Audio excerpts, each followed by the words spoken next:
Chapter 6 देखने वाले हैं। चैप्टर का नाम है तत्व, यौगिक और मिश्रण, यानी कि एलिमेंट, कंपाउंड एंड मिक्सचर। और इस चैप्टर में हम लोग 100 MCQ देखने वाले हैं और इसी के साथ इस वीडियो में ये चैप्टर कंप्लीट हो जाएगा। जिनके लिए भी ये सीरीज़ का पहला वीडियो है उनको मैं बता दूं कि इस सीरीज़ में मैं आपको NCERT class 9th and 10th का साइंस कंप्लीट करवा रहा हूं आने वाले रेलवे परीक्षा के लिए। बट आप किसी भी एग्जामिनेशन के लिए इस वीडियो को देख सकते हैं जिसमें भी जनरल साइंस पूछे जाते हैं। हर उस एग्जामिनेशन के लिए जिसमें जनरल साइंस पूछे जाते हैं ये सीरीज, ये वीडियो काफ़ी ज़्यादा इंपॉर्टेंट है। इससे पहले मैंने 5 चैप्टर ऑलरेडी अपलोड कर दिया हुआ है केमिस्ट्री का। अगर आप उसे देखना चाहते हैं तो आप हमारे चैनल के प्लेलिस्ट को चेक कर सकते हैं। वहाँ आपको NCERT नाम से एक प्लेलिस्ट मिलेगा, उसमें आपको सारे ही चैप्टर्स मिल जाएंगे। तो चैप्टर 5 में मैंने आपको बताया था कि जो मैटर्स हैं, जो पदार्थ हैं, उसे 2 तरीके से वर्गीकृत किया गया है। एक भौतिक प्रकृति के आधार पर, फिजिकल प्रॉपर्टी के आधार पर, और एक केमिकल प्रॉपर्टी के आधार पर। फिजिकल प्रॉपर्टी के आधार पर हम लोगों ने बांटा ठोस, द्रव, गैस, ठीक है, सॉलिड, लिक्विड, गैस, प्लाज्मा और BEC, बोस, आइंस्टीन, कंडेंसेट। इन सारे स्टेट्स में ये मैटर को बांट दिया फिजिकल प्रॉपर्टी के आधार पर।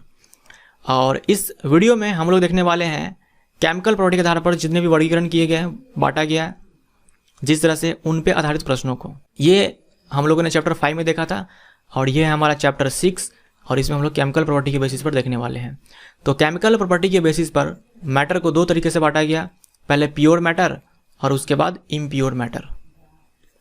प्योर मैटर को भी 2 तरीके से बांट दिया, एक एलिमेंट और एक कंपाउंड, यानी कि तत्व और यौगिक। और इम्प्योर मैटर में हम लोगों ने रखा मिक्सचर को, मिश्रण को। इस मिक्सचर को भी 2 पार्ट में बांट दिया, होमोजीनस मिक्सचर यानी कि समांगी मिश्रण और नॉन होमोजीनस मिक्सचर यानी कि विषमांगी मिश्रण। ये सारे टाइप्स हैं मैटर के जिन पे हम लोग आधारित प्रश्नों को इस वीडियो में देखने वाले हैं। तो चलिए आज के पहले सवाल से हम लोग करते हैं स्टार्ट। हमारा जो पहला सवाल है आज का वो ये है, जो पदार्थ एक प्रकार के कणों से मिलकर बना होता है उसे डैश कहते हैं। हम लोग अपने प्रैक्टिकल जीवन में, दैनिक जीवन में शुद्ध घी का मतलब समझते हैं कि उसमें डालडा का मिलावट ना हो, शुद्ध दूध का मतलब समझते हैं उसमें पानी का मिलावट ना हो। लेकिन विज्ञान का मतलब ये नहीं है शुद्ध कहने का। विज्ञान में शुद्ध पदार्थ उसे कहा गया जो एक ही प्रकार के कणों से मिलकर बना होता है, ठीक है। तो शुद्ध पदार्थ हमारा राइट आंसर हो जाएगा। यानी जिसे आप शुद्ध दूध बोल रहे हो, एक्चुअल में ये शुद्ध दूध नहीं है, ये मिक्सचर है, मिश्रण है। और मिश्रण कभी भी शुद्ध पदार्थ नहीं होता है, वो अशुद्ध पदार्थ होता है, इम्प्योर मैटर होता है। दूध में विटामिन्स होते हैं, प्रोटीन्स होते हैं, फैट होते हैं। तो ये सारे पदार्थों का ये मिक्सचर होता है दूध। पदार्थों को 2 भागों, शुद्ध पदार्थ और डैश पदार्थों में बांटा जा सकता है, ये हो जाएगा अशुद्ध पदार्थ। जो मैटर है हमारा, पदार्थ है, उसको रासायनिक संगठन के आधार पर, रासायनिक प्रकृति के आधार पर, केमिकल प्रॉपर्टी के आधार पर 2 भाग में बांटा गया है। पहला है प्योर मैटर और दूसरा है इम्प्योर मैटर, यानी कि शुद्ध पदार्थ और अशुद्ध पदार्थ। निम्नलिखित में से कौन शुद्ध पदार्थ है? वैज्ञानिकों ने शुद्ध पदार्थ के अंदर तत्व को और यौगिक को रखा है। हालांकि यौगिक जो है वो 2 या 2 से अधिक तत्वों के रासायनिक संयोग से एक निश्चित अनुपात में मिलने से बनता है। अब 2 अलग अलग तत्व होगा, मान लो 2 अलग अलग तत्व होगा तो दोनों के पार्टिकल्स अलग अलग होंगे। और हम लोगों ने अभी देखा था कि शुद्ध पदार्थ वो होता है जो एक ही प्रकार के पार्टिकल से मिलकर बने होते हैं। लेकिन तत्व और यौगिक, इस दोनों को आपको याद रखना है कि ये दोनों शुद्ध पदार्थ होते हैं। यानी जो मैंने अभी आपको बताया, जो मैटर है उसको 2 तरीके से बांटा गया केमिकल प्रॉपर्टी के आधार पर, एक प्योर मैटर और एक इम्प्योर मैटर। तो प्योर मैटर में हम लोग एलिमेंट और कंपाउंड इस दोनों को रखते हैं, यानी कि तत्व और यौगिक को रखते हैं। तो शुद्ध पदार्थ तत्व और यौगिक होता है, मिश्रण कभी भी शुद्ध पदार्थ नहीं होगा। तो A और B हमारा राइट आंसर होगा D। चीनी और जल का मिश्रण होता है। तो जो इम्प्योर मैटर होता है, हम लोगों ने अभी देखा कि मैटर को प्योर मैटर, इम्प्योर मैटर, शुद्ध पदार्थ, अशुद्ध पदार्थ में बांटा। जो इम्प्योर मैटर होता है, अशुद्ध पदार्थ होता है, इसी को हम लोग बोलते हैं मिक्सचर, यानी कि मिश्रण। और ये मिश्रण 2 तरीके से बांटा गया, एक होमोजीनस मिक्सचर,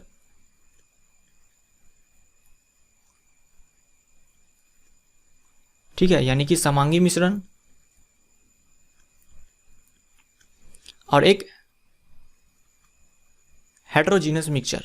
तो हमारा जो राइट आंसर हो जाएगा चीनी और जल का मिश्रण, ये होता है समांगी मिश्रण।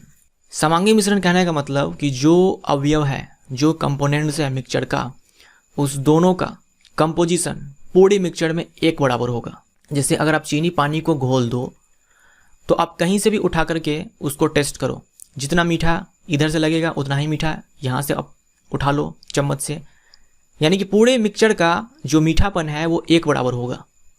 इसका मतलब ये हुआ कि चीनी और जल का जो कंपोजिशन है, मिलावट है, पूरे लिक्विड में एक समान है, एक समान रूप से है। ऐसा नहीं है कि कहीं पे कुछ ज़्यादा मीठा कहीं पे कुछ कम मीठा। तो इसे हम बोलते हैं समांगी मिश्रण। अगर ऐसा कोई मिक्सचर आया जिसमें जो अवयव हो, जो कंपोनेंट्स होंगे, उनका कंपोजिशन पूरे मिक्सचर में एक समान नहीं होगा तो उसे हम बोलेंगे विषमांगी मिश्रण, यानी कि हेट्रोजीनस मिक्सचर। निम्नलिखित में से कौन सा एक विषमांगी मिश्रण का उदाहरण है? नमक पानी का मिश्रण, ये हो जाएगा हमारा होमोजीनस मिक्सचर। चीनी पानी का मिक्सचर, ये भी हो जाएगा हमारा होमोजीनस मिक्सचर, यानी कि समांगी मिश्रण। जल और कॉपर सल्फेट का मिश्रण, ये भी होता है होमोजीनस मिक्सचर, याद रखिएगा। तेल और जल का मिश्रण, ये हो जाएगा हमारा नॉन होमोजीनस मिक्सचर, यानी कि विषमांगी मिश्रण। तो डी हमारा राइट आंसर हो जाएगा। विलयन, दो या दो से अधिक पदार्थों का डैश मिश्रण होता है, याद रखिएगा। जो सॉल्यूशन होता है, जो विलयन होता है, वो समांगी मिश्रण होता है। जो सॉल्यूशन होता है वो मिक्सचर होता है। और किस प्रकार का मिक्सचर होता है? हम लोगों ने दो प्रकार का मिक्सचर देखा, एक होमोजीनस और एक नॉन होमोजीनस। तो जो सॉल्यूशन हम लोग बोलते हैं, विलयन बोलते हैं, वो एक्चुअल में क्या होता है? होमोजीनस मिक्सचर, समांगी मिश्रण। निम्नलिखित में से कौन सा एक ठोस विलयन है? हम लोग जनरली विलयन बोलते हैं तो अपने मन में ऐसा फीलिंग आता है कि ये लिक्विड होगा, मिक्सचर लिक्विड होगा, लेकिन ऐसा नहीं है। विलयन ठोस भी हो सकता है। ठोस विलयन कौन होता है? मिश्र धातु।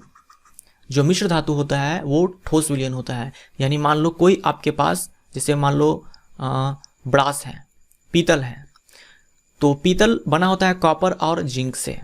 तो आप इस ब्रास का कोई सा भी कोना उठा लो, कोई सा भी कोना झाड़ लो, चाहे इधर से, चाहे इधर से, चाहे इधर से, चाहे इधर से, कहीं से भी कुछ भी आप उठा लो, कोई सा भी टुकड़ा उठा लो, उसमें कॉपर और जिंक का जो रेशियो होगा वो 7:3 का ही होगा।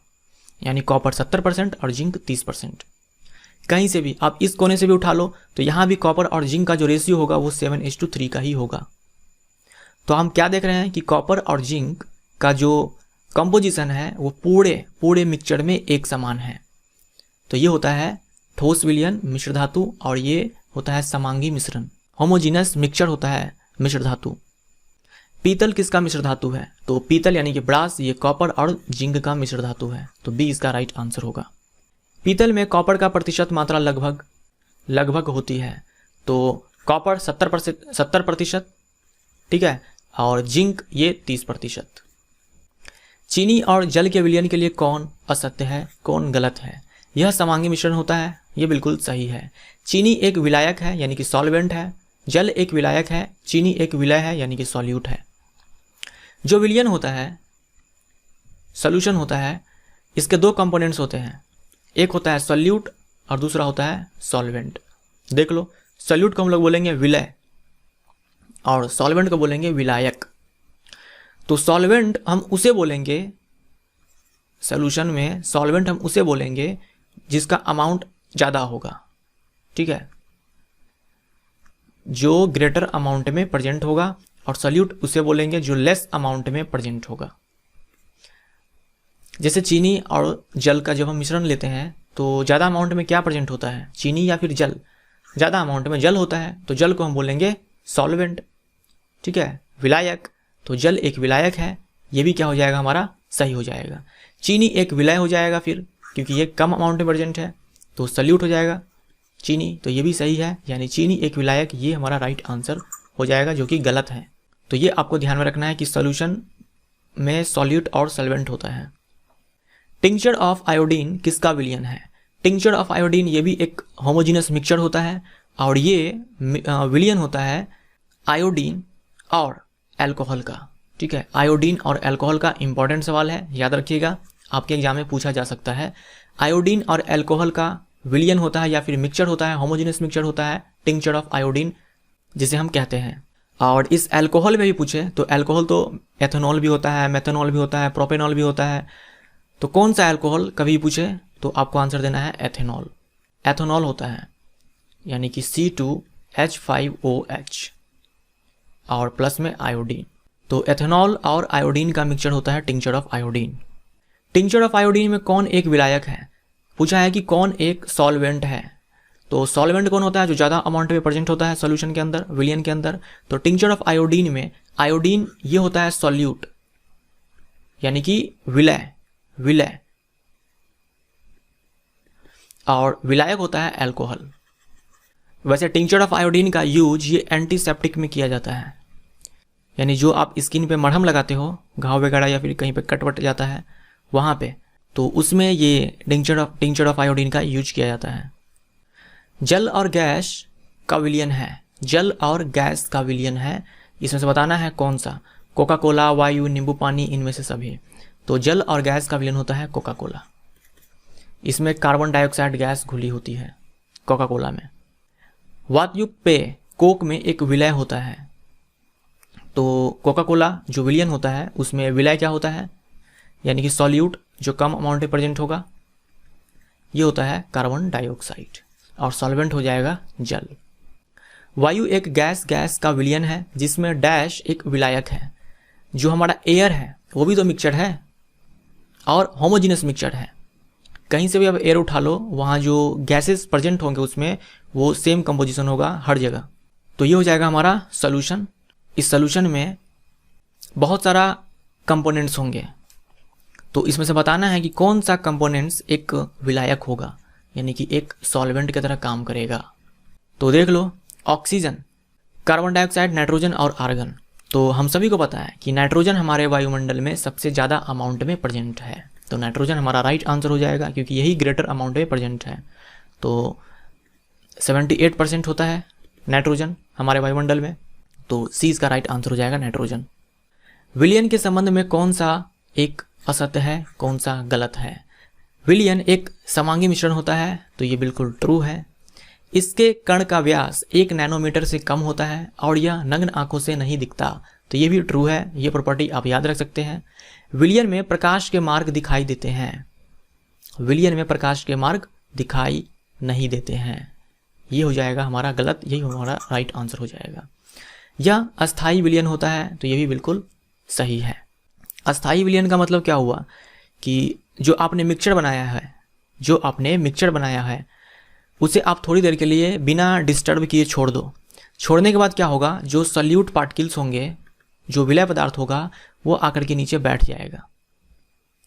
अगर ये नीचे बैठ गया, हम बोलते हैं कि ये अनस्टेबल है, यानी कि अस्थाई है, अस्थाई मिश्रण है। अगर ये नहीं बैठा नीचे जाकर के बॉटम में, तब हम बोलते हैं कि ये स्टेबल मिक्सचर है या फिर स्टेबल सोल्यूशन है, अस्थाई विलयन है। जैसे नमक पानी का मिश्रण अगर आप लेते हो, तो क्या जो नमक होता है वो नीचे आकर बैठ जाता है? ऐसा तो नहीं होता है।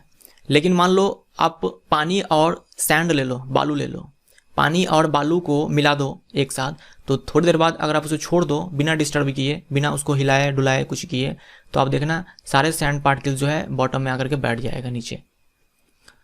तो हम बोलेंगे कि वो अनस्टेबल मिक्सचर है, अस्थाई है। तो सी इसका राइट आंसर हो जाएगा।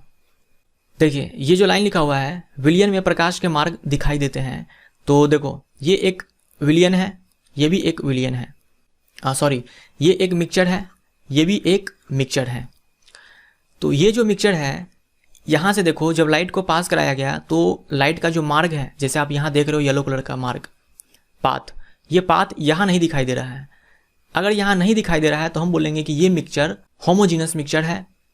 ठीक है, कौन सा मिक्सचर है? होमोजीनस मिक्सचर है, और होमोजीनस मिक्सचर को हम लोग सोल्यूशन बोलते हैं, विलयन बोलते हैं। और एक सोल्यूशन का एग्जांपल कौन हो जाएगा? वाटर और कॉपर सल्फेट। उसके बाद यहां देखो, ये है मिल्क, ठीक है, दूध।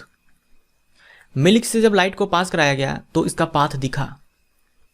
पता है इसे हम क्या बोलते हैं? इसे हम बोलते हैं टिंडल इफेक्ट।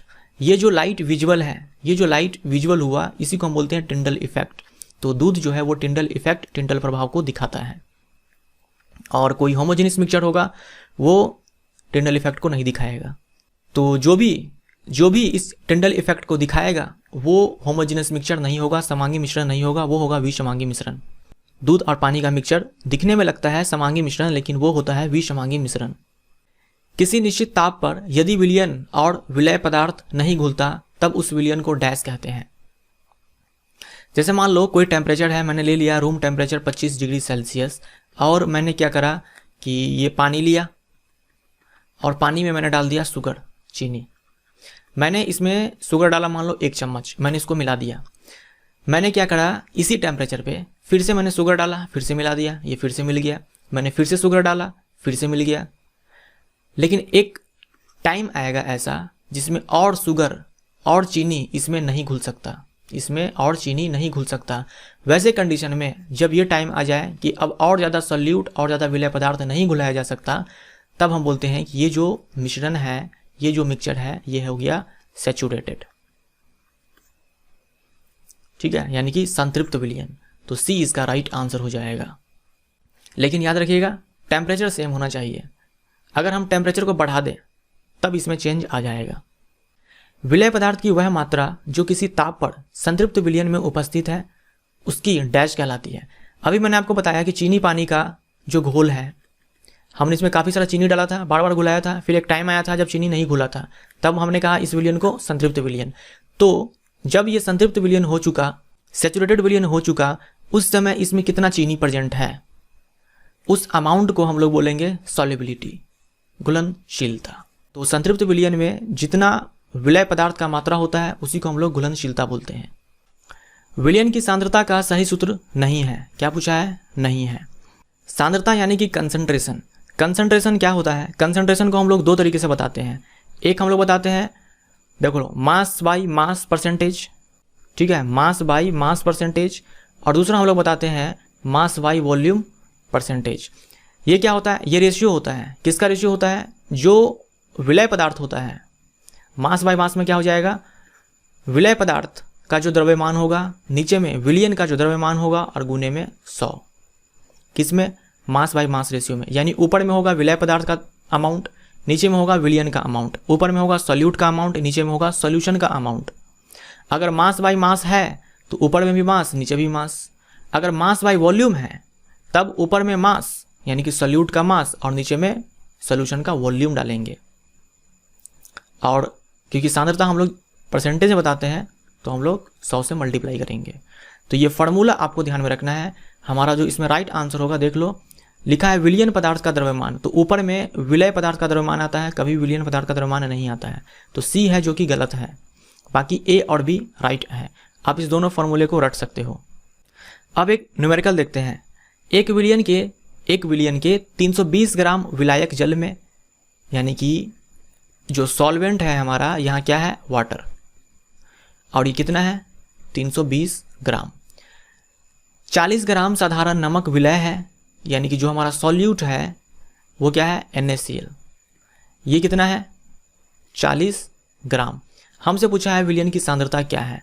तो जो कंसंट्रेशन होता है वो मैंने अभी आपको बताया कि ऊपर में कौन होगा? सॉल्यूट। तो मैंने यहाँ डाल दिया सॉल्यूट का मास। उसके बाद नीचे में क्या होगा? सॉल्यूशन का मास। अगर मैं mass by mass percentage find out कर रहा हूँ तब नीचे में क्या होगा? सॉल्यूशन का मास। हमें सॉल्यूशन का मास डायरेक्ट नहीं दे रखा है, लेकिन हमें पता है जो सॉल्यूशन होगा वो सॉल्यूट और सॉल्वेंट से मिलकर बनता है।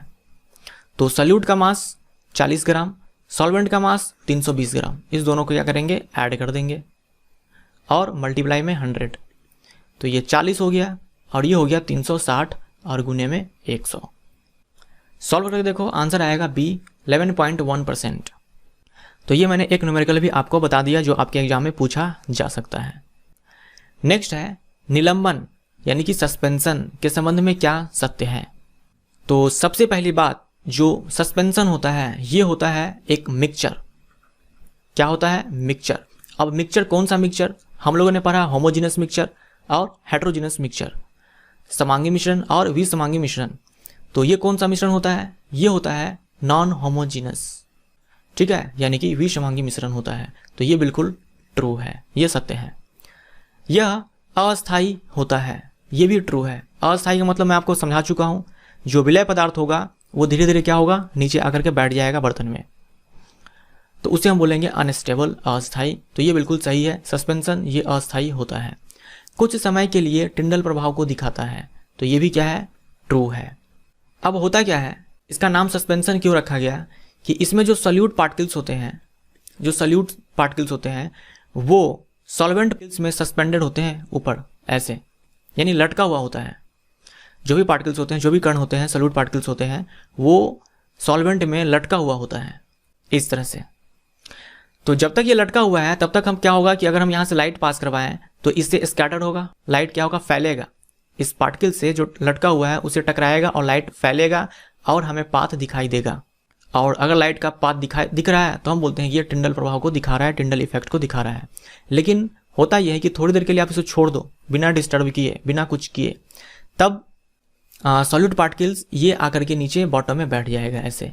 जब ये ऐसे बैठ गया फिर ऊपर में तो कुछ बचा नहीं, बस सॉल्वेंट है। अगर सॉल्वेंट है यहाँ पर सिर्फ, तो लाइट अगर पास करवाओ तो नहीं दिखेगा। तो टिंडल प्रभाव तब तक ही दिखेगा जब तक सॉलिड पार्टिकल्स सस्पेंडेड है, लटका हुआ है। और जैसे ही सस्पेंशन टूटेगा, खत्म होगा, वैसे ये टिंडल प्रभाव को नहीं दिखाएगा। तो इनमें से सभी इसका राइट आंसर हो जाएगा डी। निम्नलिखित में से कौन एक कोलाइड के संबंध में असत्य है, गलत है? अब देख लो, कोलाइड भी क्या है, एक विषमांगी मिश्रण है। तो ये हमारा ट्रू हो जाएगा। नॉन होमोजीनस मिक्सचर में आपने क्या क्या देखा? एक देखा कोलॉइड, अभी जो हम लोग देख रहे हैं, और दूसरा हम लोगों ने देखा क्या, सस्पेंशन। और होमोजीनस मिक्सचर में, ठीक है, होमोजीनस मिक्सचर में हम लोग देखा सॉल्यूशन।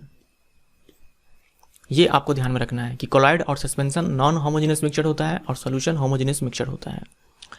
चलिए आगे देखिए, यह अस्थायी होता है, तो ये भी ट्रू होता है, यानी इसके जो सॉलिड पार्टिकल्स होंगे वो नीचे आकर के नहीं बैठेंगे, तो ये स्टेबल होता है, अस्थायी होता है। यह टिंडल प्रभाव को दिखाता है, तो ये भी बिल्कुल ट्रू है। इसके जो पार्टिकल्स होते हैं टिंडल प्रभाव को दिखाता है, टिंडल इफेक्ट को दिखाता है। तो इनमें से कोई नहीं है जो गलत है, तो डी इसका राइट आंसर हो जाएगा। ये सारे ट्रू है, हमें फॉल्स चुनना था जो कि नहीं है इसमें कोई सा भी। तो देखो, सॉल्यूशन ये टिंडल प्रभाव को, टिंडल इफेक्ट को नहीं दिखाएगा। कोलॉइड ये टिंडल इफेक्ट को बिल्कुल दिखाएगा। और सस्पेंशन ये कुछ समय के लिए टिंडल इफेक्ट को दिखाएगा और उसके बाद नहीं दिखाएगा। जब इसका सस्पेंशन ब्रेक डाउन हो जाएगा तब ये टिंडल इफेक्ट को नहीं दिखाएगा। तो ये टिंडल इफेक्ट के बारे में आपको अच्छे से ध्यान में रखना है कि कौन दिखाएगा, कौन नहीं दिखाएगा। कोलॉइड विलयन परिक्षिप्त प्रावस्था यानी कि डिस्पर्स्ड फेज और डैश से बना होता है। जैसे मैंने आपको बताया थोड़ी देर पहले कि सॉल्यूशन में होता है सॉल्यूट और सॉल्वेंट, ये होता है। इसी तरह से कोलॉइड की अगर हम बात करें, कोलॉइड की बात करें तो जो यहाँ सॉल्यूट है इसमें हम लोग बोलते हैं डिस्पर्स फेज डीपी और डिस्पर्स मीडियम डीएम, ठीक है। तो कोलॉइड डीपी और डीएम से बना होता है, यानी कि डिस्पर्स फेज होता है और डिस्पर्स मीडियम होता है, या फिर डिस्पर्सिंग मीडियम होता है।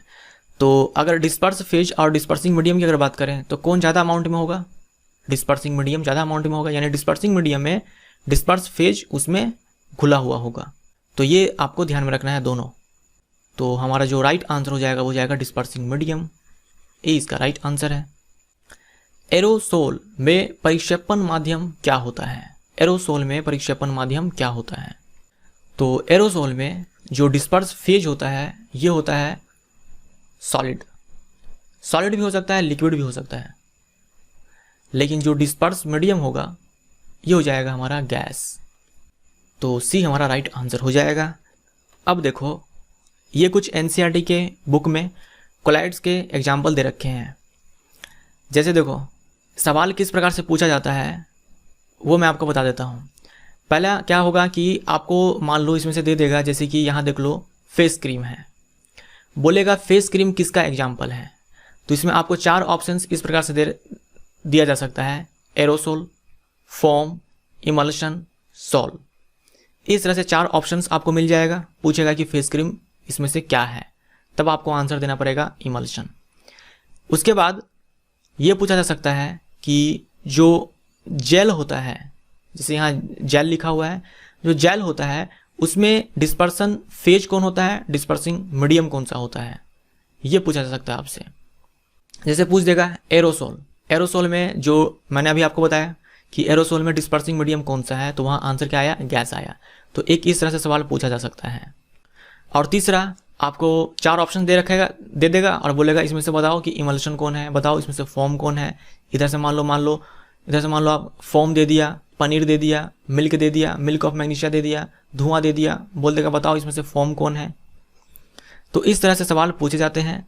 तो अब आपको इसमें ध्यान रखना पड़ेगा, तो कौन डिस्पर्सिंग मीडियम है, कौन डिस्पर्स फेज है, किसके मिलने से कौन से टाइप के कोलाइड बनते हैं, ये सब आपको ध्यान में रखना पड़ेगा। साथ में इसके एग्जाम्पल्स, इसमें से कोई भी आपसे पूछा जा सकता है एग्जाम में। कोलाइड विलयन को डैश विधि से अलग किया जा सकता है। जो कोलाइड विलयन होता है उसे अपकेंद्रीकरण विधि द्वारा अलग किया जा सकता है। नेक्स्ट है टिंडल प्रभाव की खोज किसने की थी। टिंडल प्रभाव की खोज की थी टिंडल नाम के वैज्ञानिक। तो बी इसका राइट आंसर हो जाएगा। निम्न में से कौन टिंडल प्रभाव को दिखाएगा।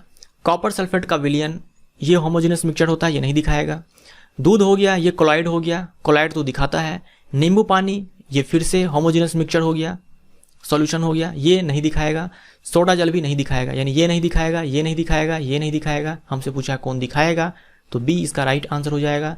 दूध एक कोलॉइड है और कोलॉइड टिंडल इफेक्ट को दिखाता है। निम्नलिखित में से कौन सा एक इमल्शन का उदाहरण है। इमल्शन का उदाहरण है ये है दूध।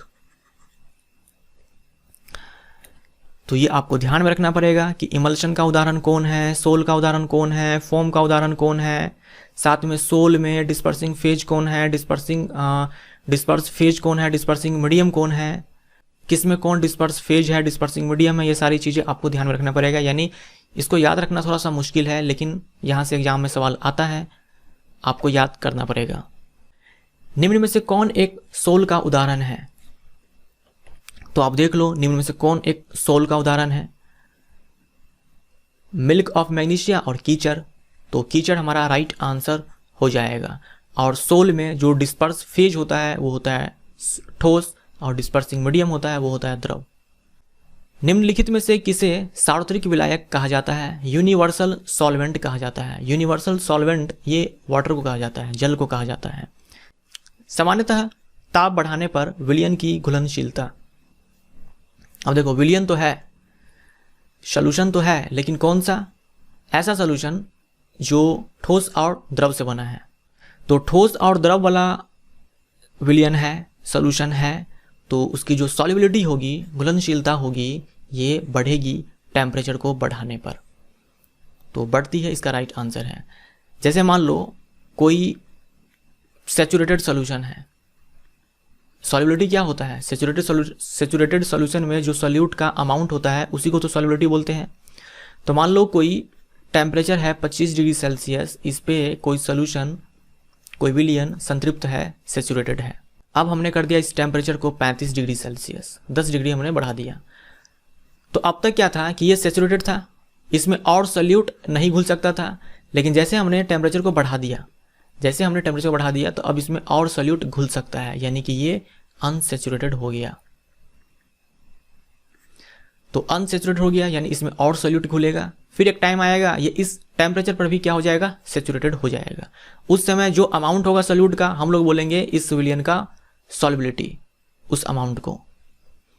तो क्या हो जाएगा, इसका जो सॉल्युबिलिटी होगा ये बढ़ जाएगा टेम्परेचर बढ़ाने से।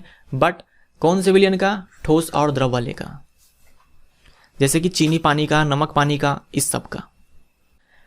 किसी द्रव में ताप को बढ़ाने पर, टेम्परेचर को बढ़ाने पर घुलनशीलता क्या होगा। लेकिन इस बार पूछा है कौन सा विलयन है, द्रव में गैस, यानी द्रव हो गया हमारा सॉल्वेंट और गैस हो गया हमारा सॉल्यूट। तो जब विलयन द्रव और गैस वाली हो, वैसे केस में टेम्परेचर बढ़ाने पर जो घुलनशीलता है वो घटती है। बी इसका राइट आंसर होगा। अगला है दाब बढ़ाने पर विलयन जो कि ठोस द्रव वाला है, तो इसकी जो विलयता है या फिर घुलनशीलता या फिर सॉल्युबिलिटी ये क्या होगा, तो कोई प्रभाव नहीं पड़ता है। प्रेशर का कोई प्रभाव नहीं पड़ेगा अगर विलयन ठोस द्रव का है। लेकिन अगर विलयन द्रव गैस का है तब घुलनशीलता दाब बढ़ाने के साथ बढ़ती है। निम्न में से किसे वास्तविक विलयन कहा जा सकता है। वास्तविक विलयन यानी कि ट्रू सॉल्यूशन। ट्रू सॉल्यूशन हम लोग बोलते हैं सॉल्यूशन को, जो हम लोगों ने अभी देखा था सॉल्यूशन, होमोजेनस मिक्सचर सॉल्यूशन, वो उसी को हम लोग ट्रू सॉल्यूशन बोलते हैं। तो चीनी पानी का घोल क्या हो जाएगा, ये ट्रू सॉल्यूशन। सांद्रित विलयन यानी कि कंसंट्रेटेड सोल्यूशन में विलय की मात्रा विलायक से या फिर के डैश होती है। क्या बोला है? Concentrated solution. कंसंट्रेटेड सोल्यूशन का मतलब ये होता है जो सोल्यूशन में सॉल्यूट होता है और सॉल्वेंट होता है। तो कंसंट्रेट कहने का मतलब ये हुआ कि सॉल्यूट का अमाउंट ज़्यादा है। मैं ये नहीं कह रहा हूँ कि सॉल्वेंट से ज़्यादा है, सॉल्वेंट से ज़्यादा है ये नहीं कह रहा हूँ मैं ये बोल रहा हूँ कि सॉल्यूट का अमाउंट ज़्यादा है। जैसे मान लो मैंने बोला कि 1 लीटर हमारे पास पानी है, 2 बीकर मैंने ले लिया, 2 बीकर, दोनों में क्या है 1 लीटर पानी है। इस 1 लीटर में पानी में मैंने डाल दिया यहाँ 200 ग्राम चीनी, 200 ग्राम चीनी डाल दिया, और यहाँ 1 लीटर में मैंने डाल दिया 2 ग्राम चीनी या फिर 5 ग्राम चीनी। तो देखो दोनों केस में जो सॉल्यूट है ये सॉल्वेंट से कम है, लेकिन इसमें ज़्यादा है, यानी कि इसमें मीठापन ज़्यादा आएगा, ये ज़्यादा मीठा लगेगा, तो हम बोलेंगे कि ये कंसंट्रेटेड है। लेकिन इसमें मीठापन ज़्यादा नहीं होगा क्योंकि इसमें सॉल्यूट कम है, तो हम बोलेंगे कि ये कंसंट्रेटेड सोल्यूशन नहीं है।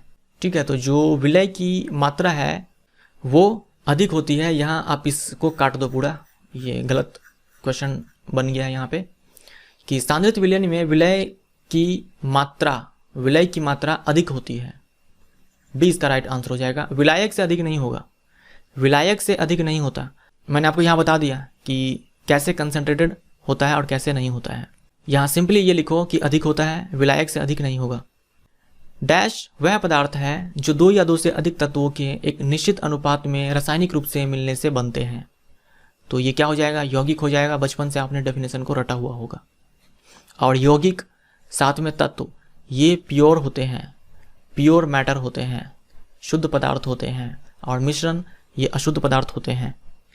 एक संतृप्त विलयन बनाने के लिए 36 ग्राम सोडियम क्लोराइड 100 ग्राम जल में 293 केल्विन पर घोला जाता है। इस तापमान पर इसकी सांद्रता कितनी होगी? कंसंट्रेशन का फॉर्मूला मैंने आपको क्या बताया था? 2 बताया, mass by mass percentage, mass by volume percentage. ऊपर जाएगा सॉल्यूट का मास दोनों ही केसेस में, तो सॉल्यूट का मास कितना हो जाएगा?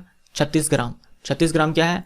NaCl, तो मैंने यहाँ डाल दिया 36 डिवाइडेड बाई, नीचे क्या आएगा? सोल्यूशन का मास या फिर सोल्यूशन का वॉल्यूम। हमें मास दे रखा है, कोई दिक्कत नहीं है, हम लोग मास डालेंगे।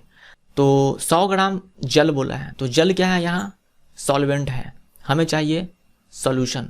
तो सॉल्यूशन में सॉल्वेंट और सॉल्यूट दोनों का मास ऐड होता है। तो 100 ग्राम प्लस 36 ग्राम और गुने में 100, तो ये 36, ये 136 और ये गुने में 100।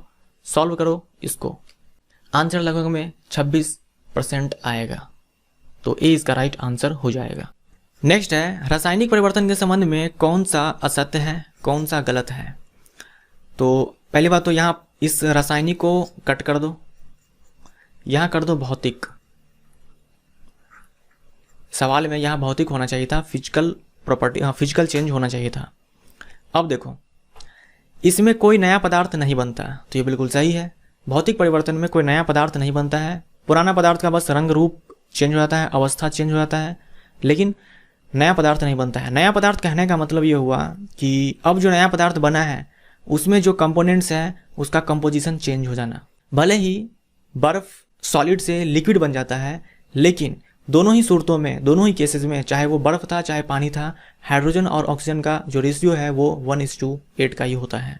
तो ना तो कंपोजिशन चेंज हुआ ना ही नया पदार्थ बना, बस अवस्था चेंज हो गया, फिजिकली देखने में चेंज हो गया वो। तो इसमें कोई नया पदार्थ नहीं बनता, ये बिल्कुल सत्य है।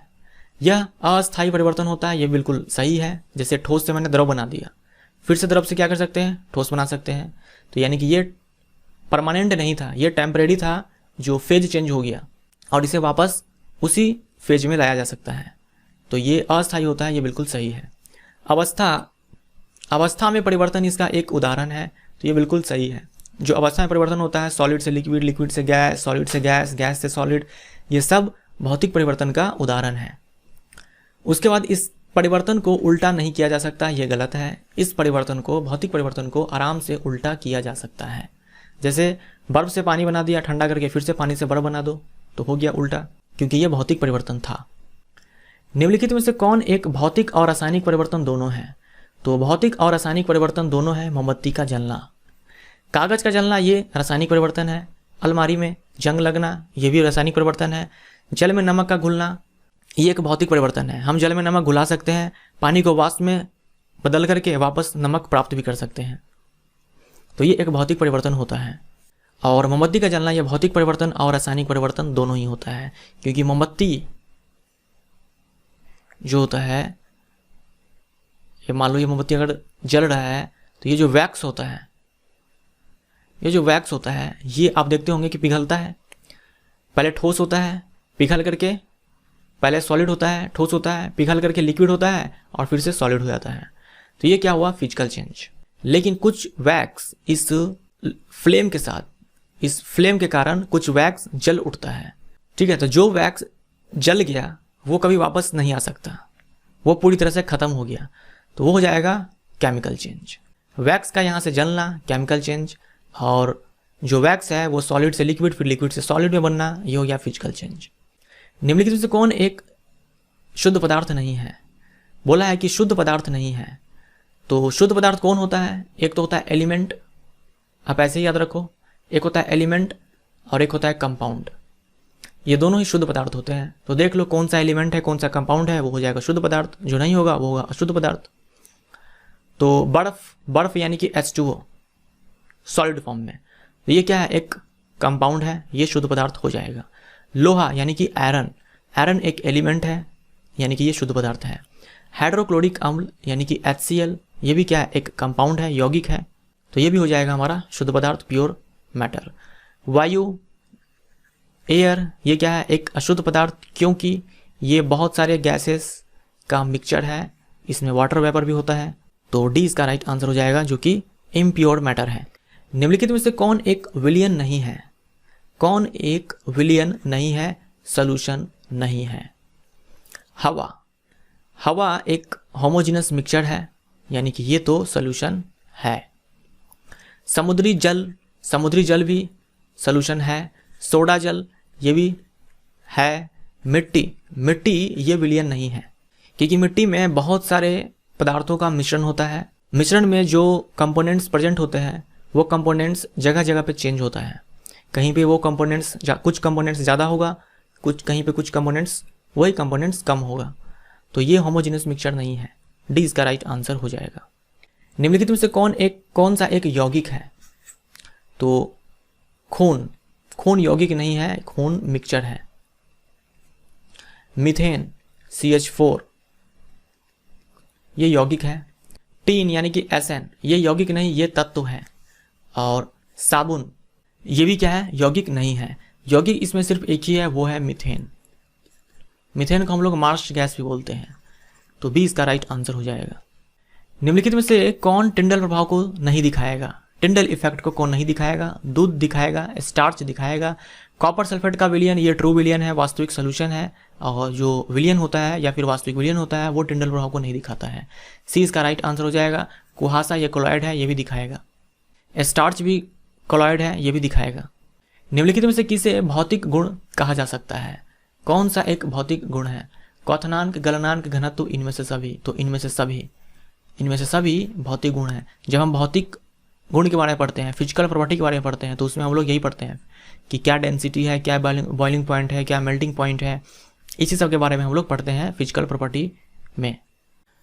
नेक्स्ट है, स्याही से रंग वाले घटक को अलग किया जा सकता है। अब इस वीडियो में आपको कई सारे सवाल ऐसे मिलेंगे जिनमें मिश्रण को अलग करने की बात करी गई है कि कौन सी विधि से किस मिश्रण को अलग किया जाता है। तो आज इसी वीडियो में आप लोग वो सारे ही विधि सीख लेना और अच्छे से याद कर लेना कि किस विधि के जरिए किस तरह के मिश्रण को अलग किया जाता है, क्योंकि इससे सवाल पूछे जाते हैं इन टॉपिक से। तो हमारा जो इस बार मिश्रण दे रखा है वो है स्याही से रंग वाले घटक को अलग करना। कहने का मतलब ये हुआ, जैसे मान लो कोई स्याही है, कोई इंक है ब्लू कलर का, ठीक है, कोई ब्लू इंक है, तो इस ब्लू इंक में आपको मिलेगा वाटर, साथ में वो पदार्थ जिसके कारण ये ब्लू है, इसी को हम लोग डाई बोलते हैं। तो ये जो ब्लू इंक है इसमें वाटर और डाई को अलग करना है, तो इसके लिए किया जाता है वाष्पीकरण, यानी कि एवापोरेशन। वाष्पीकरण कर दिया जाएगा तो वाटर यहाँ से कन्वर्ट हो जाएगा वेपर में, बच जाएगा डाई। तो वाटर वेपर में कन्वर्ट हो गया तो उसको वापस उसको कंडेंसेशन करवा करके संग्रहण करवा करके फिर से वेपर से वाटर बना दिया जाएगा और इधर डाई बच जाएगा। तो इस तरह से स्याही से रंग वाले घटक को अलग किया जा सकता है। दूध से क्रीम या क्रीम से मक्खन किस विधि से निकाला जाता है? तो ये आपको अच्छे से रटा होगा, अपकेंद्रण विधि से, सेंट्रीफ्यूगेशन मेथड से। तो बी इसका राइट आंसर हो जाएगा। अपकेंद्रण विधि का प्रयोग किया जाता है। अब ऐसा नहीं है कि अपकेंद्रण विधि का उपयोग सिर्फ दूध से क्रीम या फिर क्रीम से मक्खन निकालने के लिए किया जाता है। इस विधि का उपयोग कई सारे चीज़ों में किया जाता है। जैसे देखो, रक्त और मूत्र की जांच में, कपड़े धोने की मशीन में, भीगे हुए कपड़े से जल निचोड़ने में, क्रीम से मक्खन निकालने में। तो इनमें से सभी इसका राइट आंसर होगा। ये सारे ही अनुप्रयोग, ये सारी एप्लीकेशन सेंट्रीफ्यूगेशन मेथड का आप अच्छे से याद करके रखोगे, क्योंकि यहाँ से सवाल आ सकता है, एनसीईआरटी की बुक में दिया हुआ है। नमक और अमोनियम क्लोराइड के मिश्रण को किस विधि द्वारा अलग किया जा सकता है? अमोनियम क्लोराइड NH4Cl, इसका नाम आपने सुना होगा, कई बार सुना होगा, मेरे ही मुंह से आपने कई बार सुना होगा। मैं कब बताता हूँ अमोनियम क्लोराइड को? जब बात आती है ऊर्ध्वपातन का। ऊर्ध्वपातन यानी अमोनियम क्लोराइड का जो ठोस होगा, सॉलिड होगा, आप इसको गर्म करोगे, ये डायरेक्ट गैस में कन्वर्ट हो जाएगा बिना लिक्विड स्टेट में आए। तो इस प्रोसेस को हम लोग बोलते हैं ऊर्ध्वपातन, सब्लिमेशन। तो एक मिक्सचर है जिसमें नमक है, सॉल्ट है और अमोनियम क्लोराइड है। अब इस दोनों को अलग अलग करना है। तो देख लो, अगर हम इसको ऊर्ध्वपातन कर दें यानी इसको हीट करना स्टार्ट करें, तो अमोनियम क्लोराइड ये सॉलिड से गैस में कन्वर्ट हो जाएगा और बच जाएगा नमक, क्योंकि ये ऊर्ध्वपातित नहीं होता है। तो इस तरह से ये मिश्रण अलग अलग हो जाएगा। फिर से इस गैस को वापस ऊर्ध्वपातन करवा करके सॉलिड में कन्वर्ट कर दिया जाएगा। तो ये दोनों अलग अलग हो जाएगा, अमोनियम क्लोराइड और नमक। तो यह हमारा राइट आंसर हो जाएगा ऊर्ध्वपातन यानी कि सब्लिमेशन। निम्नलिखित में से कौन ठोस पदार्थ ऊर्ध्वपातित होने योग्य है? तो कपूर, एंथ्रासीन, अमोनियम क्लोराइड, ये सब क्या है? ऊर्ध्वपातित होते हैं। इन सब का नाम आपके जुबान पे रटा होना चाहिए, क्योंकि 4-5 ही है जो बार बार एग्जाम में पूछे जाते हैं। कपूर हो गया, एंथ्रासीन हो गया, अमोनियम क्लोराइड हो गया, आयोडीन हो गया और उसके बाद नेफ्थलीन हो गया। यही 5 नाम है जो एग्जाम में बार बार पूछे जाते हैं। तत्व शब्द का प्रयोग सबसे पहले किसने दिया? तत्व शब्द का प्रयोग यानी कि आप बोल सकते हो ये जो वर्ड है तत्व, एलिमेंट, ये दिया था बॉयल ने, रॉबर्ट बॉयल ने। तो ए इसका राइट आंसर है। डैश वह पदार्थ है जिसे रासायनिक प्रतिक्रिया द्वारा अन्य सरल पदार्थों में विभाजित नहीं किया जा सकता। यानी ये ऐसा पदार्थ है, ऐसा शुद्ध पदार्थ है जिसे किसी भी रासायनिक प्रतिक्रिया द्वारा इससे सरल रूप में इस पदार्थ को प्राप्त नहीं किया जा सकता, इससे भी सरल रूप में इसको विभाजित नहीं किया जा सकता। तो ये पदार्थ है तत्व। तो ये तत्व की परिभाषा है, ये आप याद रखना, तत्व की परिभाषा, क्योंकि परिभाषा के ऊपर भी कई सारे सवाल पूछे गए आपके एग्जाम में पिछले साल रेलवे के एग्जाम में 2018 में। डैश गैस की सुगंध सड़े हुए अंडे की जैसी होती है, यानी कि रोटेन एग की तरह होती है, सड़े हुए अंडे की तरह। कौन सी गैस है ये गैस है hydrogen sulphide, H2S, hydrogen sulphide. B इसका राइट आंसर होगा। एक ही विलायक में घुले विलय पदार्थों को अलग अलग करने के लिए डैश का प्रयोग किया जाता है। ये होता है क्रोमैटोग्राफी। क्रोमैटोग्राफी ये एक ऐसी विधि है मिश्रण को अलग करने की, जिसमें एक ही विलायक में घुले विलय पदार्थों को अलग अलग किया जाता है। यानी कि सॉल्वेंट एक ही होगा, जो सॉल्वेंट होगा ये एक ही होगा। अब इसमें हो सकता है एक से ज़्यादा क्या हो, सॉल्यूट हो। तो इन सारे सॉल्यूट्स को अलग करने के लिए जो विधि होती है वो होती क्रोमैटोग्राफी।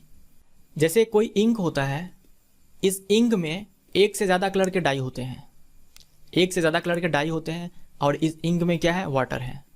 तो इसी वाटर में, इसी एक सॉल्वेंट में एक से ज़्यादा डाई घुले हुए हैं, तो उन सारे कलर के डाई को अलग अलग करने के लिए इस विधि का उपयोग किया जाता है, क्रोमैटोग्राफी का उपयोग किया जाता है।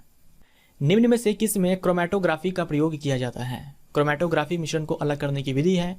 डाई में रंग को अलग करने में, ये सही है। प्राकृतिक रंगों से पिगमेंट को अलग करने में, ये भी सही है। रक्त से नशीले पदार्थों को अलग करने में, तो ये भी सही है। इनमें से सभी इसका राइट आंसर होगा। ये सारे एप्लीकेशंस क्रोमैटोग्राफी का आप अच्छे से याद रखना। निम्न में से कौन सा एक भौतिक परिवर्तन है? भोजन का पाचन, ये एक रासायनिक परिवर्तन है।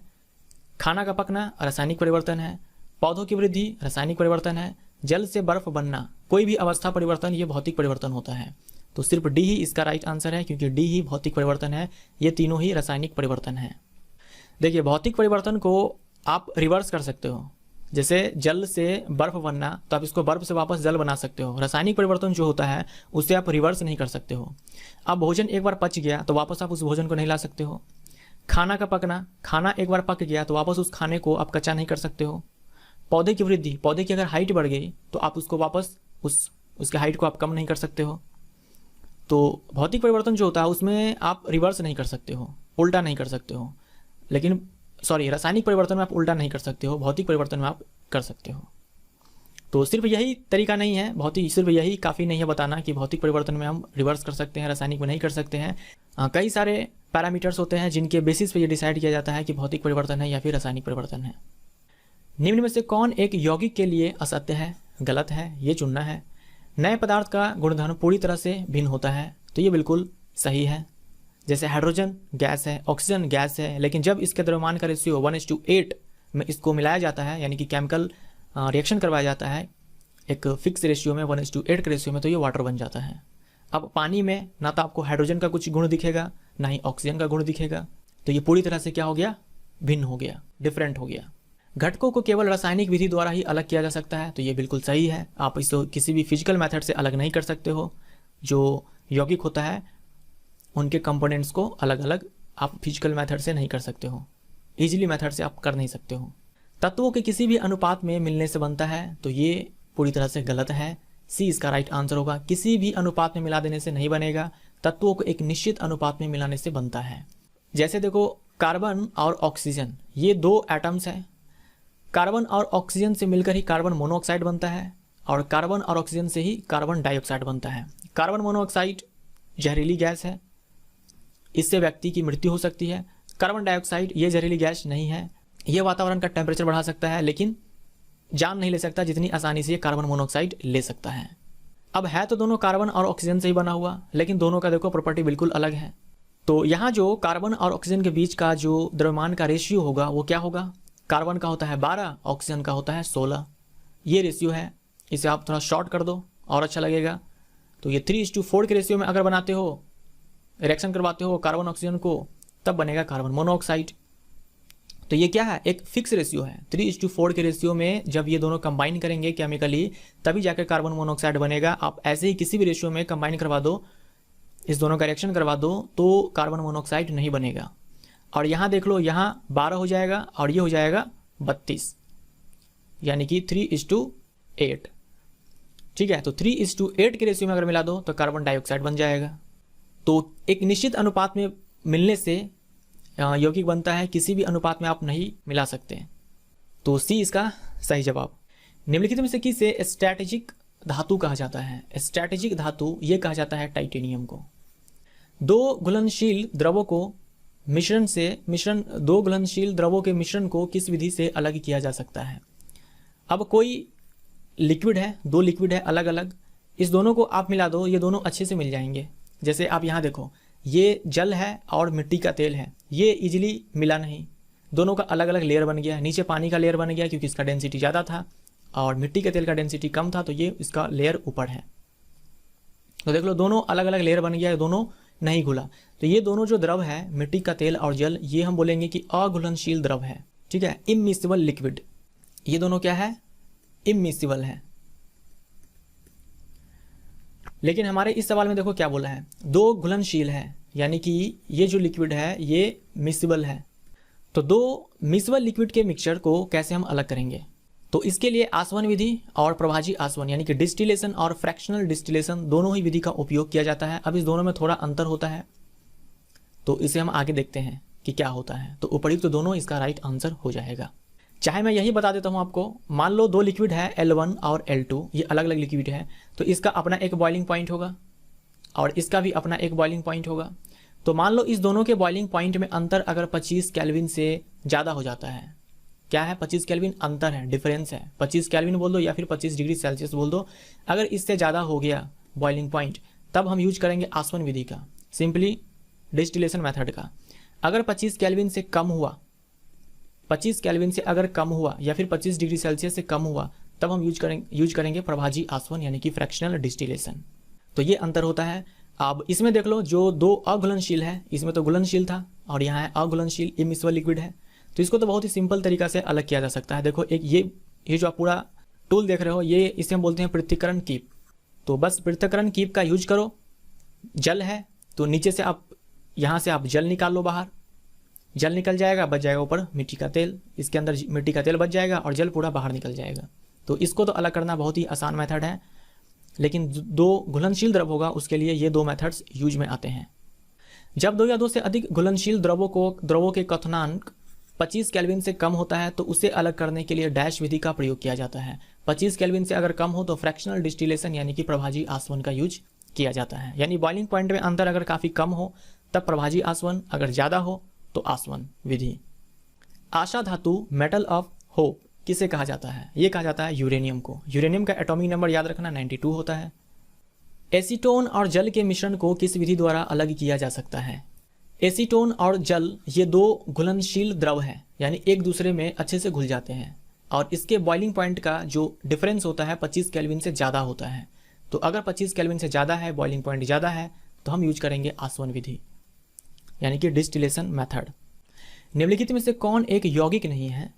ठीक है, यौगिक नहीं है पूछा है। जल ये एक यौगिक है। कार्बन डाइऑक्साइड ये भी क्या है? यौगिक है। मीथेन ये भी एक यौगिक है। हीरा ये प्योर कार्बन है। ठीक है, प्योर कार्बन है और ये कार्बन का अपरूप है हीरा, तो डी इसका राइट आंसर हो जाएगा। प्योर कार्बन बोले तो सिर्फ कार्बन है और जो यौगिक होता है उसमें दो या दो से अधिक तत्व उपस्थित होते हैं, बट हीरा तो प्योर कार्बन है यानी सिर्फ कार्बन से ये बना हुआ है। खाद्य तेलों को वनस्पति घी में किस प्रक्रिया द्वारा बदला जाता है? जो खाद्य तेल होता है लिक्विड स्टेट में, उसको वनस्पति घी जैसे कि डालडा में यानी कि सॉलिड स्टेट में कन्वर्ट कर दिया जाता है। तो ये कौन सी विधि के द्वारा ऐसा किया जाता है? ये विधि है हाइड्रोजनीकरण यानी कि हाइड्रोजिनेशन। ठीक है, हाइड्रोजनीकरण एग्जाम में पूछा जाता है कि जो हाइड्रोजनीकरण है उसमें उत्प्रेरक के रूप में, कैटालिस्ट के रूप में क्या यूज किया जाता है? तो इसके लिए आप याद रखो निकला, पंडित, पटेल। ठीक है, निकला, पंडित, पटेल यानी कि निकल, पैलेडियम, प्लेटिनम। इन तीनों में से किसी का भी यूज किया जा सकता है एज ए कैटालिस्ट, उत्प्रेरक के रूप में। इसमें निकल ये एग्जाम में पूछा जाता है बार बार, ये आपको ऑप्शन में देखने को मिलता है सबसे ज़्यादा। तो कम से कम अगर आप पैलेडियम और प्लेटिनम को भूल भी जाओ तो कोई बात नहीं, बट निकल आप याद रखो कि निकल का यूज किया जाता है हाइड्रोजनीकरण में जब खाद्य तेलों से वनस्पति घी बनाया जाता है। वायु से गैस को अलग करने के लिए किस विधि का उपयोग किया जाता है? वायु से क्या करना है? गैस को अलग करना है। अब वायु में कई सारे गैसेज हैं, ऑक्सीजन है, कार्बन डाइऑक्साइड है, नाइट्रोजन है, तो इन सारे गैस को अलग अलग करना है। इसके लिए कौन सी मेथड यूज में आती है? तो ये है distillation, fractional distillation. Fractional distillation का यूज किया जाता है। देखो ये जो डिस्टिलेशन हो या फिर फ्रैक्शनल डिस्टिलेशन हो, इसमें दो प्रोसेस करवाया जाता है। पहला करवाया जाता है इवोपरेशन और दूसरा होता है कंडेंसेशन। ये दो प्रोसेस होते हैं इसमें, चाहे डिस्टिलेशन मेथड हो, चाहे फ्रैक्शनल डिस्टिलेशन मेथड हो, चाहे आसवन विधि हो, चाहे प्रभाजी आसवन विधि हो। पहले इवोपरेशन करवाया जाता है, फिर कंडेंसेशन करवाया जाता है। यानी पहले गर्म किया जाएगा, गर्म करने के बाद जिसका बॉइलिंग पॉइंट कम होगा वो धीरे धीरे पहले क्या होगा, लिक्विड से गैस में कन्वर्ट हो जाएगा। एक बार जब गैस में ये कन्वर्ट हो गया तो वापस इसका कंडेंसेशन करवाया जाएगा यानी कि संघनन करवाया जाएगा और इस गैस को वापस से लिक्विड में कन्वर्ट कर लिया जाएगा। ये प्रोसेस होता है, ये दो प्रोसेस होता है इन दोनों मेथड्स में। अब एयर के केस में क्या होता है, पहले ये जो वायु है यानी ये जो एयर है, पहले इसको लिक्विड बनाया जाएगा। लिक्विड कैसे बनाया जाएगा? इसके टेम्परेचर को कम किया जाएगा और इस पर प्रेशर को अप्लाई किया जाएगा। यानी प्रेशर बढ़ा करके, टेम्परेचर कम करके इस गैसेस फॉर्म ऑफ एयर को इसको लिक्विड फॉर्म में कन्वर्ट किया जाएगा। एक बार लिक्विड फॉर्म में कन्वर्ट हो गया तो उसको फिर क्या करवाया जाएगा, एवापोरेट करवाया जाएगा। इसको गर्म करके इस लिक्विड एयर को गर्म किया जाएगा। फिर जिसका बॉइलिंग पॉइंट कम होगा वो पहले क्या होगा, गैस में कन्वर्ट हो जाएगा। वो जब गैस में एक बार कन्वर्ट हो गया, ठीक है, एवापोरेट करवाया, गैस में कन्वर्ट हो गया, फिर इस गैस को क्या करवाया जाएगा, कंडेंसेशन करवाया जाएगा, संघनन करवाया जाएगा और वापस इसको लिक्विड में बदल दिया जाएगा। दो विलयनों को आइसोटोनिक कहा जाता है जब उनका, आइसोटोनिक कब कहा जाता है दो विलयन को, यानी कि दो सोल्यूशन है। ठीक है, दो सोल्यूशन है, एक इसमें है एक इसमें है और हम बोल रहे हैं कि ये दोनों आइसोटोनिक है। इसका मतलब होता है कि दोनों का ऑस्मोटिक प्रेशर बराबर होता है। ऑस्मोटिक प्रेशर को हम लोग पाई से डिनोट करते हैं, यानी कि इसका जो पाई 1 होगा ये इसके पाई 2 के बराबर होगा, यानी इसका ऑस्मोटिक प्रेशर इसके ऑस्मोटिक प्रेशर के बराबर होगा, तो उनका प्रसारण दाब बराबर हो। बी इसका राइट आंसर है। ऑस्मोटिक प्रेशर बस आप नाम याद रखो कि ऑस्मोटिक प्रेशर बराबर होता है 2 विलियन का, तो हम बोलते हैं आइसोटोनिक। 1 विलियन होता है, 1 विलियन क्या होता है? 1 विलियन होता है समांगी मिश्रण, यानी कि होमोजेनियस मिक्सचर, तो ये बिल्कुल ट्रू है। विषमांगी मिश्रण ये तो होगा नहीं, नॉन होमोजेनियस मिक्सचर, या फिर देखिए विषमांगी मिश्रण को इंग्लिश में बोलते हैं हेट्रोजीनस, ठीक है, किताबों में यही मिलेगा ज़्यादातर, बट मैं फ्रीक्वेंटली यूज करता हूँ नॉन होमोजेनियस। दोनों एक ही चीज़ है, इसलिए आप ये मत सोचना कि हेट्रोजीनस को आप नॉन होमोजेनियस क्यों बोल रहे हो, ये आप दोनों बोल सकते हो, चाहे ये बोलो, बात एक ही है। तो विषमांगी मिश्रण नहीं होगा, क्योंकि मैं आपको कई बार बता चुका हूँ कि विलियन जो होता है वो समांगी मिश्रण होता है। हमारा राइट आंसर हो जाएगा ए, ठीक है, सिर्फ ए ही इसका राइट आंसर है। गैस एजेंसियों के द्वारा दिए जाने वाले सिलेंडर में रसोई गैस का रूप क्या होता है? तो ये होता है तरल, लिक्विड फॉर्म में होता है। यहाँ तरल का मतलब आप लिक्विड फॉर्म ही लोगे, ठीक है, क्योंकि तरल का मतलब होता है फ्लूइड, और फ्लूइड में हम लोग लिक्विड को प्लस गैस को दोनों ही को रखते हैं, यानी फ्लूइड बोलेंगे तो लिक्विड भी हो सकता है, गैस भी हो सकता है, लेकिन यहाँ देखो सी में गैस दिया हुआ है, तो आप यहाँ तरल का मतलब सिर्फ लिक्विड लेकर चलना। निम्नलिखित में से किसका मीथेन एक मुख्य घटक है? मीथेन यानी कि CH4 किसका मुख्य घटक है? तो बायोगैस, CNG, प्राकृतिक गैस। तो CNG का भी full form compressed natural gas ही होता है, बट यहाँ नेचुरल गैस कंप्रेस्ड फॉर्म में होता है, और यहाँ सिंपली दे दिया हुआ है नेचुरल गैस। तो इन सभी में मीथेन मुख्य घटक होता है, तो डी इसका राइट आंसर होगा। ये आप याद रखना अच्छे से कि मीथेन इन सारे गैसेस में मुख्य घटक होता है, यानी सबसे ज़्यादा परसेंटेज में पाया जाता है मीथेन गैस इन सारे गैसों में। ये आपके एग्जाम में पूछा हुआ प्रश्न है पिछले साल। बायोगैस में मीथेन का प्रतिशत होता है, अब अलग अलग बुक में ये परसेंटेज अलग अलग हो सकता है, लेकिन आपके एग्जाम में ये सवाल पूछा गया है और वहाँ 75% आंसर दिया गया है। तो किसी किताब में 75%, किसी में 65 से 75, किसी में 70, ये आपको मिल सकता है। तो लगभग में आप 75% याद रखोगे। क्रिस्टलीकरण यानी कि क्रिस्टलाइजेशन मेथड का प्रयोग किया जाता है। क्रिस्टलाइजेशन मेथड का प्रयोग किया जाता है ठोस पदार्थों को शुद्ध करने में। सी इसका राइट आंसर होगा। घुलनशील द्रवों को अलग करने में मैं आपको बता चुका हूँ, आसवन, प्रभाजी आसवन। और अघुलनशील द्रव यहाँ लगा दो, अघुलनशील द्रव को अलग करने में ये सिंपली पृथक्करण कीप का यूज करके। ठोस पदार्थों को शुद्ध करने में हो जाएगा क्रिस्टलाइजेशन। जैसे समुद्र के पानी से, समुद्री जल से जो नमक प्राप्त किया जाता है वाष्पीकरण करवा करके, फिर उस नमक में कई प्रकार की अशुद्धियाँ होती है और फिर उसको क्रिस्टलाइजेशन मेथड का यूज करके उस नमक को शुद्ध किया जाता है। निम्नलिखित में से कौन सी विधि कीचड़ युक्त जल से जल को अलग करेगी? कीचड़ युक्त में जो सॉल्यूट पार्टिकल्स होते हैं वो बड़े बड़े होते हैं, उसे आसानी से छान करके हम अलग कर सकते हैं जल से। तो इसका राइट आंसर हो जाएगा फिल्ट्रेशन।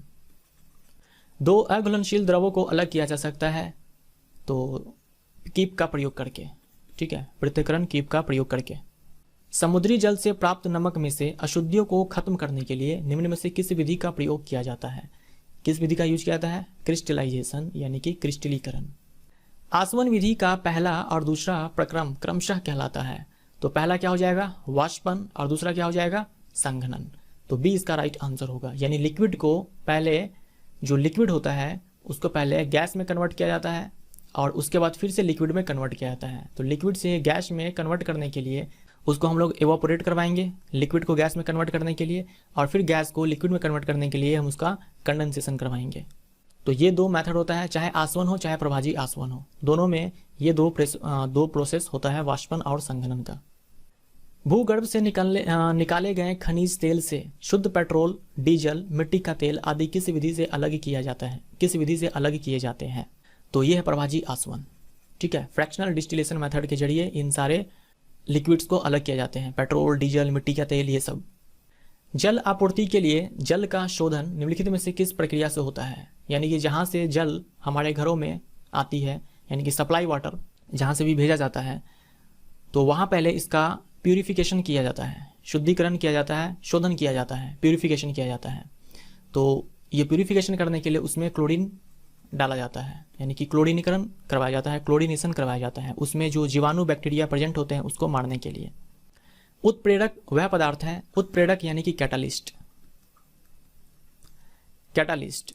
कैटालिस्ट क्या करेगा, जैसे मान लो कोई रिएक्टेंट है, ये रिएक्शन किया और प्रोडक्ट बनाया, तो इस रिएक्टेंट से, इस अभिकारक से हमें उत्पाद बनाना है रिएक्शन करवा करके, तो हम इसमें कैटालिस्ट का यूज करते हैं, उत्प्रेरक का यूज करते हैं। अब उत्प्रेरक ये दोनों काम कर सकता है, या तो रिएक्शन के रेट को बढ़ा सकता है या फिर घटा सकता है। तो हम इसे ऐसे बोलते हैं कि जो कैटालिस्ट है वो एक ऐसा पदार्थ होता है जो रासायनिक अभिक्रिया के गति को बदलता है।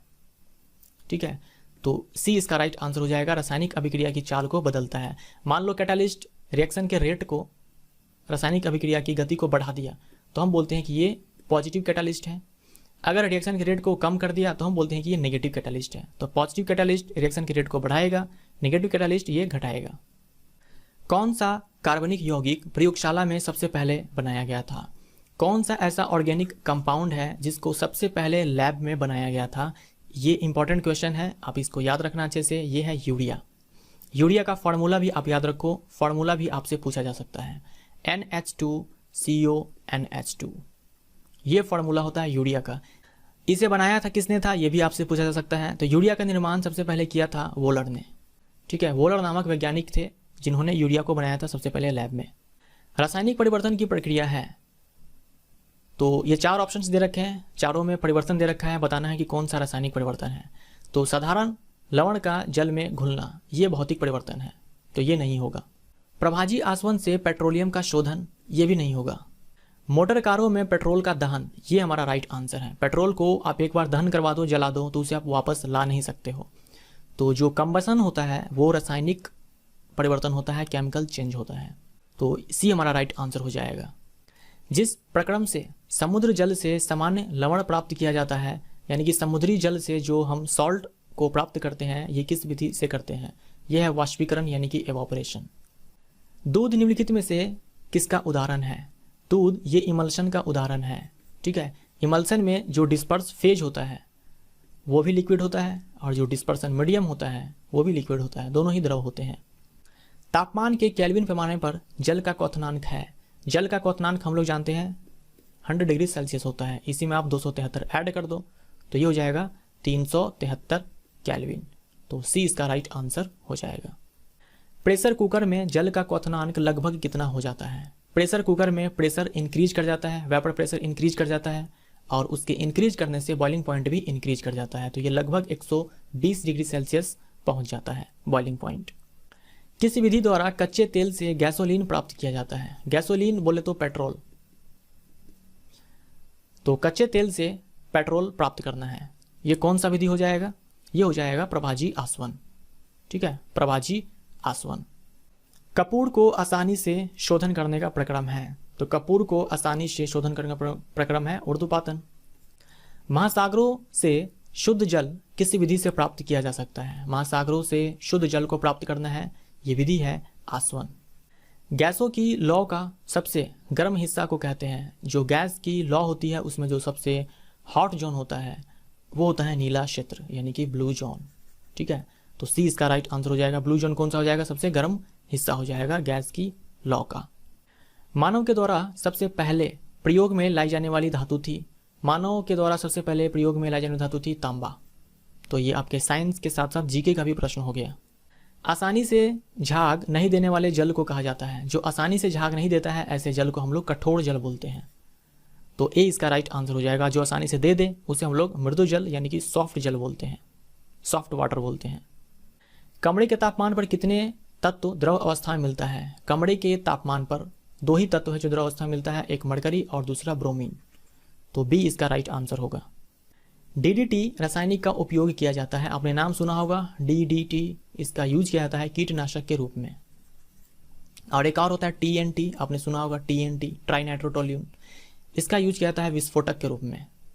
गलन या संगलन को बढ़ावा देने के लिए धातुओं के साथ मिलाया जाने वाला पदार्थ है, यानी धातु गल जाए तेजी के साथ, इसके लिए इसमें मिलाया जाता है। तो ये कहलाता है गलक यानी कि फ्लक्स। जिस बिंदु पर किसी पदार्थ की ठोस, तरल और गैसीय रूपों का सह अस्तित्व होता है उसे कहते हैं, यानी एक ऐसा टेम्परेचर जिस पर किसी भी लिक्विड का सॉलिड फेज, लिक्विड फेज और किसी भी मैटर का सॉलिड फेज, लिक्विड फेज और गैस फेज तीनों ही इक्विलिब्रियम में आ जाते हैं। तो वो जो टेम्परेचर होता है उसे हम बोलते हैं ट्रिपल पॉइंट। ठीक है, त्रिक बिंदु, ट्रिपल पॉइंट। पानी का ट्रिपल पॉइंट है 0.01 डिग्री सेल्सियस। किसी भी तंत्र से जल के निकलने की प्रक्रम को क्या कहते हैं? तो किसी भी सिस्टम से अगर वाटर रिमूव होता है तो हम बोलते हैं कि निर्जलीकरण हुआ, यानी कि डिहाइड्रेशन हो गया। तो सी इसका राइट आंसर हो जाएगा। गोबर गैस का मुख्य घटक क्या है? गोबर गैस का मुख्य घटक है मीथेन। तो ए इसका राइट आंसर होगा। पसीने में होते हैं, ठीक है, पसीने में होते हैं जल होते हैं, लवण होते हैं, अपशिष्ट द्रव्य होते हैं। बी इसका राइट आंसर हो जाएगा।